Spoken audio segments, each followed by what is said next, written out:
Incredible flavours, even better stories. One pour, 10 minutes. Aussie bourbon lovers sharing bourbon with Australia. Oh, wait, why don't we have a double? Oh, we got to pull at the same time. Okay, come on. 1, 2, 3. yes. Yes. We are Wonderful. beside ourselves to be at Shively at Michter's with Dan McKee, Master Distiller, Andrea Wilson, Master of Maturation. Hi, everybody. Unbelievable to be here. Thanks so much for having us, and So excited. we've been Thanks for your hospitality. treated like absolute royalty. And what are we having? What are we tasting today? So first of all, you're here in September. September is Bourbon Heritage Month, which is a very exciting month for us. Lots of bourbon activations all over the state, celebrating great Kentucky bourbon and Kentucky rye. So today, what we've brought for you is our sour mash and our toasted sour mash. So we released toasted sour mash for September for Bourbon Heritage Month. So it's just becoming available, hopefully soon to be available in Australia after it makes its way. So Got a few miles to travel. yeah, a few miles. But so the toasted releases started with us in 2014. We were the first American whiskey company to do a toasted barrel finish product where the second barrel was toasted only, not charred. And so we were super excited to do that. And I want you all to taste this. But the first thing we're going to do is we're going to compare it to the sour mash. So when we first did these products, the idea was to do a toasted only barrel as a finish. And we started with the bourbon. We aged it for 5 to 7 years. We took it out of the first barrel and then we put it into this toasted only barrel as a finish. So no charring at all, just No charring in the second barrel, just the toast. And this was at a time when people were exploring finishes with sherry cask and port cask and rum cask and all these different things, which were beautiful. But we just thought, gosh, we worked so hard to make our base whiskeys. We don't think we want to put it into a second barrel that's had another product in it. So we're just going to do the toasted only barrel because toasting allows you to extract so much flavor from the barrel. So the first release was toasted barrel finished bourbon. Then we did toasted barrel strength rye. Then in 2019, we did toasted sour mash as the third in the series so far. And so this will be the third release of toasted sour mash. But when we do them, we want to be able to identify the base product. Like the goal isn't to make the whiskey so different that it seems different than the base spirit. So we want to be able to compare them side by side and just see how the toasted barrel actually changes the profile of the base sour mash. So the sour mash and the toasted sour mash are 86 proof. Maybe Dan, you want to walk us through the tasting here? Yep, 86 proof or 43% ABV. So the Michter's small batch original sour mash whiskey. First of all, small batch for Michter's means it's a batch consisting of the equivalent of 20 full barrels, so truly small. Okay, so again, maintaining that high standard of consistent and high quality barrels. The original sour mash whiskey is that kind of in between a bourbon and rye. The three grains, the corn, the rye, the malted barley, are all below 51%, so it does not qualify to be a bourbon and rye. All right. Some will say it comes in a little sweet and finishes like a rye. There's a nice elegance to it. It's a very rich and flavorful whiskey as well. So also, if you go namesake-wise, if you go back to the 1970s, 1980s, when Michter's was located in Schaefferstown, Pennsylvania, their number one selling whiskey at that time was also called the original sour mash whiskey. Okay. As this is not that recipe, Willie Pratt, our first master distiller here in Kentucky for Michter's, it was his creation, but it followed the same kind of logic of the three grains being below 51%. Okay, as Willie would tell you, it was better. So, but that was amazing whiskey then. It's amazing now. We're very proud of it. So. Let's do it. As Andrea is in, apparently we're already at 10 minutes, so. Little We just free. want to taste this deliciousness. There So do we know what the original sour mash would have been in terms of mash bill? Would it have been similar, or would it have been a bourbon? We don't know.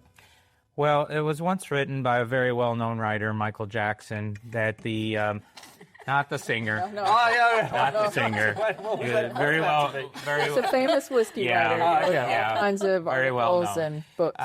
but he had written that it was 38% corn, 50% rye, and 12% malted barley. The reason they would have stopped at 50% rye was because in the 1900s, rye really had become a kind of a non-existent category. Rye fell out of favor by U.S. Prohibition. Okay, and that's when corn, the usage of corn and bourbon and the sweetness really took off. And so that it wouldn't be labeled as a rye whiskey, they stayed at 50%. Okay, cool. Okay. All right. So I'll love to hear what you think. So our US1 line, which consists of our US1 small batch Kentucky straight bourbon, our US1 single barrel Kentucky straight rye, the small batch original sour mash whiskey, and also our small batch unblended American whiskey. That's part of what we call our US1 line Core 4. They are typically aged between 5 and 7 years. Here at Michter's, we age to a taste profile, not an age statement. Okay. Yeah. And again, this would have been fully aged in a new toasted charred American white oak barrel. Yes. How often are you tasting it when you say age to taste? Like how regularly are you checking on that taste? So we taste on a regular basis. So we're tasting all of our barrels for readiness to bottling about 8 weeks in advance of bottling. So we want to make sure the team is always tasting before we send anything to the bottling line. So they operate with a culinary mind. Like we want to make sure any bartender who's serving you a cocktail, any chef who's serving you a dish, they're always tasting it to make sure it's on specification for what they expect it to be. We do the same thing here in our process. So cheers. Oh, Cheers. Cheers. I think I kind of short poured you there. Say that for the extra. Okay. Yeah. I guess. You didn't want to taste this, did you? It's lovely on the nose. It's so like a warm caramel hug. Warm caramel hug, yeah. I like it. I like it. I think it's very honey, but I think it's interesting too. For 43% ABV, I think it has a lot of depth and complexity and richness that you wouldn't necessarily expect for a lower strength. I think it showcases the fact that, yes, strength does underpin flavor, but you don't have to have high strength to get flavor. Yeah. Like this has a lot of beautiful flavor. And I do love a high proof because often I'm going for flavor, but there's plenty of complexity and depth. There's lots in it. The US1 line completely demonstrates that you don't have to have high ABV to have flavor. Yeah. They're, as they are all above 40%, right? This is 43%, but again, there's, the viscosity, the color of the whiskey, but also that flavor profile. It's just very robust, very rich. And the way it's sitting on my tongue, it's Yeah. hanging around, kind of clinging on there. It's got that beautiful so lovely. finish. Yeah. I see Andrea's going to take over the pouring duties here. It's like a timing thing where you were kind of struggling. Yeah, it wasn't going well. For the record, I would have poured you more, but we're on a budget here. Wow. You're full of yourself today, Dan. Full of yourself. So before Andrea really, discusses the toasted sour mash, again, this is always a great comparison of doing the original sour mash as kind of the base, and then doing the toasted barrel finish sour mash whiskey. As Andrea said, it's just amazing how much flavor extraction you can bring out from the barrel, from the wood staves when you're just doing toasting, as there's hundreds of different toast profiles. I think it's really interesting. So when we decided to do the toasted barrel finish product back in 2014, no one else was doing this because they were all, focused on finishes in different types of barrels, as I said earlier. But we were the first to do the toasted barrel finish where that second barrel is only toasted only. But now it's almost like it's become this little subcategory. Like everybody's got a toasted product now, which is a tremendous honor, in terms of the joy of the expression. It's The sour mash is actually the harder one to toast because of the elegance of the sour mash. Finding the right toast profile that's not going to completely transform the whiskey to something so different you don't remember the sour mash. So we spend a lot of time on this one, but the idea is to bring just like a very gentle smokiness, as if you were going to have a campfire outside. Think of the fall season. I'm not sure how that resonates in Australia. But, I'm sure you have some cool nights where, you might want to build a little fire and sort of that gentle smokiness and charred kind of experience, but also just rounding the edges, bringing a little more fruit to the front, I think is really gorgeous. So let's see how we go. Yeah, great. Cheers. It definitely knows it's so different. Yeah. I'm sitting by a campfire with marshmallows. Yeah, it's got that almost like a chocolatey or a spicy chocolate. I don't know what that is, like a nice The finish is so delicious. kind of desserty kind of addition to it. Yeah. It'd definitely go well with chocolate. I'm really excited to know, though, on the marshmallow side of things. So if you're roasting marshmallows, Oh, good. are you the person who likes it just a little brown on the outside or completely flame char? No, I like to get it close enough that it really crisps up without getting on fire. But I don't like to, like some people lightly toast it and then take it off and eat it. I like to get it that really crispy on the outside without setting on fire. So I can then peel it off and then go again. and do see how many layers I can get. And howdy, I've got a complex requirement as well. I always start with a gentle toast and really take my time. But if there's plenty in the bag, I'm going to do it every different way I can. I'll start with a gentle toast at the top, and I'll flame throw it later. I'll go a few different options. Yeah. And how about you? Well, me personally, I start out with light toast, but the kid in me comes out and I'm scorching them. So, well, it's because I want to see fire. Because usually we're doing this, it's dark out. Yeah, so we go from, and if you're making s'mores or something, I probably tend to have the lighter roast on the marshmallow. But at some point, because it's dark out, I want to see fire. So, yeah, and that's where we lead to. Yeah, I think I'm more with you, Helen. I mean, I do let it catch flame, but I immediately squelch it because I want that gooiness on the inside. That's what I'm after, is sort of that sort of toast / char / gooiness of the marshmallow. And I think that's what really resonates for me in this product, honestly. That's really I think this weekend I will use the grill and I'm going to have some marshmallows. I think we should all have sour mash and toasted sour mash and marshmallows. That sounds so good. Definitely we'll be having this with some marshmallows.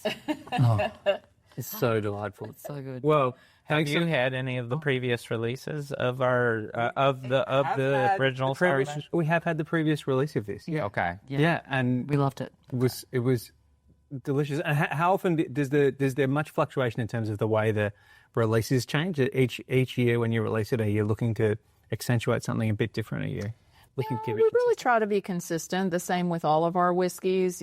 Based on the base age profile of our sour mash, we might have to make a slight tweak, but in general, we want people to have the consistent experience that they expect from their toasted product. We don't want massive deviation to where, we're comparing the last release of toasted sour mash with this one. There might be little nuances because of the base whiskey, but otherwise we try to stay consistent.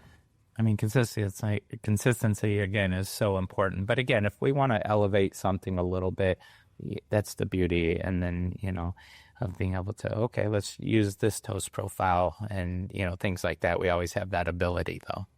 So I think marshmallow sales might be going up in Australia. Yes. I hope so. this conversation, Definitely. hello. Is that a big thing in Australia? Is marshmallows? Yeah, roasted marshmallows over the fire. Yeah. The smallest thing is we don't. No, we don't do the smalls as much, but we definitely toasted marshmallows by the fire. Yeah.